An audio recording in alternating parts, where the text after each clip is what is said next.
दोस्तों, credit card के इस्तेमाल के बाद दूसरा जो सबसे जरूरी चीज है वो ये है कि क्रेडिट कार्ड का बिल हम समय रहते कैसे पे कर दें। कि क्रेडिट कार्ड का बिल पे करने का जो इजीएस्ट वे है, जो आसान तरीका है, वो कौन कौन सा है। दूसरा, किससे हम बिल पे करेंगे तो कैशबैक भी मिलेगा, एक इस पे। और तीसरा, कि कब और किस तरह से करना है ताकि हम इनकम टैक्स के नोटिस से भी अपने आप को बचा के रखें। तो वीडियो में लास्ट तक बने रहिएगा, क्योंकि इसमें बहुत ही महत्वपूर्ण जानकारी आपको मिलने वाली है। नमस्कार दोस्तों, मैं हूं जितेंद्र और आप देख रहे हैं मार्केट वाली। क्रेडिट कार्ड के बिल का जो पे करने का सबसे इजीएस्ट वे है और सबसे सुरक्षित तरीका है वो ये है कि आपके पास जिस कंपनी का क्रेडिट कार्ड है, आप उसके बैंक का जो आपका ऐप है उसमें फैसिलिटी दिया हुआ होगा, आप उसमें जाकर के यूपीआई के थ्रू आप पेमेंट कर सकते हैं। उसमें क्या होगा कि आप जब उसी बैंक के थ्रू पे करेंगे ऑनलाइन मोड में, तो आपका जो सेटलमेंट होगा वो भी लगभग सेम टाइम में हो जाता है।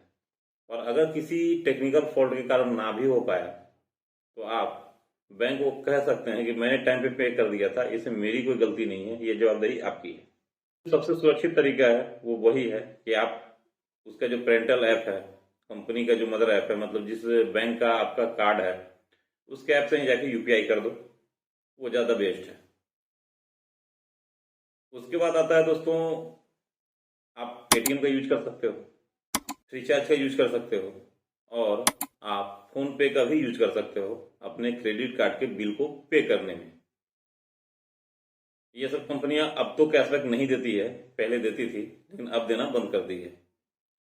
मैं वीडियो के लास्ट में बताऊंगा एक ऐसे ऐप के बारे में जो आपको अच्छे कैशबैक भी प्रोवाइड करेगी। प्लस क्या है कि उससे पे करने पे आपका जो सेटलमेंट टाइम है वो भी ज्यादा नहीं, 1 घंटे से लेकर 1 दिन तक में वो सेटल हो जाता है। दोस्तों, उसके पहले हम बात कर लेते हैं कि इनकम टैक्स के नोटिस से जो हम लोग इतना डरते हैं कि इनकम टैक्स का नोटिस नहीं आ जाए, इसका जो इतना हाई तौबा मचा हुआ है, आखिर ये है क्या। क्रेडिट कार्ड के बिल पेमेंट में ऐसा कौन सा कमी रह जाता है या क्या त्रुटि हम कर देते हैं जिसके कारण इनकम टैक्स का नोटिस आ जाता है। तो दोस्तों, जो सबसे पहला पॉइंट है वो ये है कि कैश में पैसा जमा करना। अगर आप अपने क्रेडिट कार्ड का बिल, ध्यान से सुनिएगा, अगर आप अपने क्रेडिट कार्ड का बिल कैश में डिपॉजिट कर रहे हो, वो भी 1 लाख एंड एबव, मतलब 1 लाख से अगर एबव जमा कर रहे हो एक वित्तीय वर्ष में, एक जो फाइनेंशियल ईयर होता है उसमें, तो आपको नोटिस आ सकता है।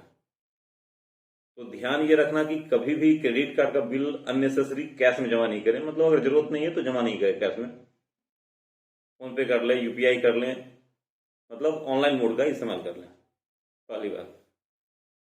और अगर कर भी रहे हो, आपको अगर वैसे जरूरत भी है मतलब कैश जमा करने का, तो 1 लाख से कम रखो, तो भी आपको नोटिस नहीं आएगा। अच्छा, इसके बाद एक और चीज है, मतलब ये नहीं कि आपने ऑनलाइन किया तो नहीं आएगा, ऑनलाइन और कैश में भी आएगा, लेकिन इसका एक दूसरा लिमिट है कि अगर आपके क्रेडिट कार्ड का बिल 10 लाख से एबव हो जाता है, ध्यान से समझिएगा, 10 लाख तक है तो ठीक है, 10 लाख से अगर 1 रुपया भी अधिक हो गया तो भी क्रेडिट कार्ड कंपनियां इसका इंफॉर्मेशन इनकम टैक्स डिपार्टमेंट को दे देती है, और हो सकता है कि इसके लिए भी आपसे इनकम टैक्स की तरफ से नोटिस आ जाए। अब दोस्तों, अगर आपका इनकम जेन्युइनली 10 लाख, 20 लाख, 25 लाख है, आप आईटीआर फाइल कर रहे हो, तब तो घबराने की बात नहीं है।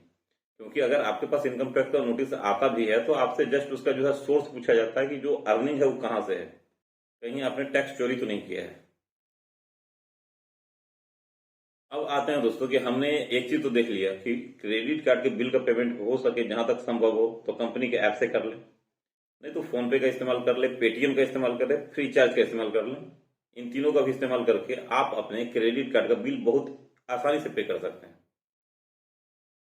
अब उसके बाद दोस्तों, मैं आपको बताता हूं कि मैं क्या करता हूं। मेरे पास भी क्रेडिट कार्ड है, तो मैं यूज करता हूं क्रेडिट कार्ड। हालांकि ये कोई स्पॉन्सर वीडियो नहीं है, क्योंकि मैं यूज कर रहा हूं इसीलिए आपको बता रहा हूं। आप इसके बारे में पूरा समझ लें कि क्या है।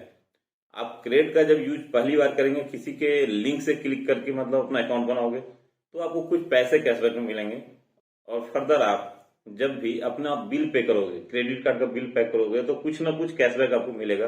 हालांकि दोस्तों, ये भी मैं बता दूं कि ये कैशबैक इतना ज्यादा भी नहीं है, 5 रुपया, 6 रुपया, 10 रुपया, 20 रुपया ऐसे कैशबैक फर्दर, मतलब जब भी दूसरी तीसरी चौथी बार जब भी पे करोगे तो हर बार आपको कुछ ना कुछ मिलेगा। तो यही 5-10 रुपया मिलेगा, 20 रुपया मिलेगा, उससे ज्यादा नहीं मिलेगा। अगर मिल गया तो बाई चांस फर्स्ट बार में मिलता है। जब आप किसी के लिंक पर क्लिक करके पहली बार अपना बिल पे करोगे तो उस बार एक अच्छा कैशबैक आपको मिलेगा। उसके बाद धीरे धीरे कैशबैक का जो अमाउंट है ना वो बहुत ही कम हो जाता है। तो आप चाहो तो इसे कंसीडर कर सकते हो और नहीं चाहो तो नहीं, ये आपके अपने विवेक के ऊपर में है। लेकिन अगर मुझसे पूछा जाए तो मैं अभी भी आपको यही कहूंगा कि जो सबसे सेफेस्ट और इजीएस्ट वे है, सबसे आसान तरीका है और सुरक्षित भी, वो यही है कि आप अपने बैंक से, जिसका कार्ड है वो, जिससे आपका अकाउंट लिंक है, आप उससे डायरेक्टली पेमेंट कर दें तो कोई परेशानी नहीं होगा। तो दोस्तों आशा है कि इस वीडियो के माध्यम से आप समझ गए होंगे कि क्रेडिट कार्ड का बिल हमको कैसे पे करना है। वीडियो अगर अच्छा लगा हो तो वीडियो को लाइक कर दें और चैनल को सब्सक्राइब करना ना भूलें। जय हिंद।